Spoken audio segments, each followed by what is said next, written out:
تو میرے بھائیوں، جس دنیا کے عیش و عشرت کے لیے ہم سب کچھ کرتے ہیں، اس کے متعلق سورۃ غافر کے اندر اللہ فرماتے ہیں، آیت نمبر 39 اور 40، اللہ کہتے ہیں یا قومی، اے قوم، ایک نبی نے کہا یا قومی، اے میری قوم، انما ہذہ الحیات الدنیا متاع، یہ دنیا کی زندگی ایک توشہ ہے۔ توشہ متاع کہتے ہیں، آپ نے روزانہ دیکھا ہوگا آپ کی فیکٹری پہ، آپ کی دکان پہ جو ملازم کام کرتے ہیں، ان کے اندر یہ استطاعت نہیں ہوتی کہ وہ بازار سے کھانا کھا سکیں، وہ اپنے گھر سے ایک توشہ بنا کے لاتے ہیں، ٹفن لے کے آتے ہیں۔ یہ ہے متاع، جو صرف وقت گزارنے کے لیے کیا جاتا ہے۔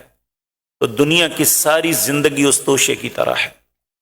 یا قوم انما هذه الحیات الدنیا متاع وان الآخرۃ ہی دار القرار،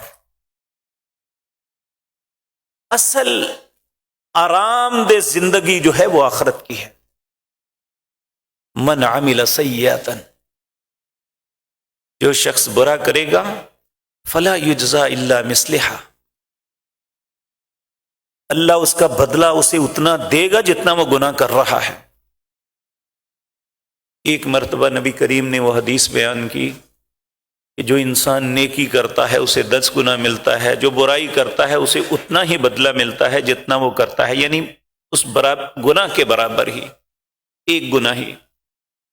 پھر آپ نے دکھ کے ساتھ فرمایا، اس شخص کے لیے کتنا افسوس ہے جس کے ایک ایک 10 سے بڑھ جائیں گے،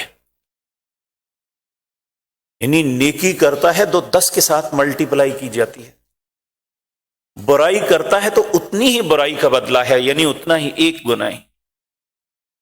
آپ اگر 1 گھنٹہ اللہ کے لیے چھوڑتے ہیں، اللہ کی عبادت کے لیے، اللہ کے ذکر کے لیے، کوئی اچھے بھلے کام کے لیے، تو آپ کو 10 گھنٹوں کا اجر ملے گا۔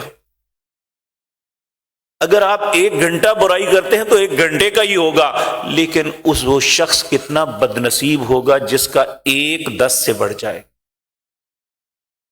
اس کی خطائیں اتنی ہوگی، نعوذ باللہ من ذالک۔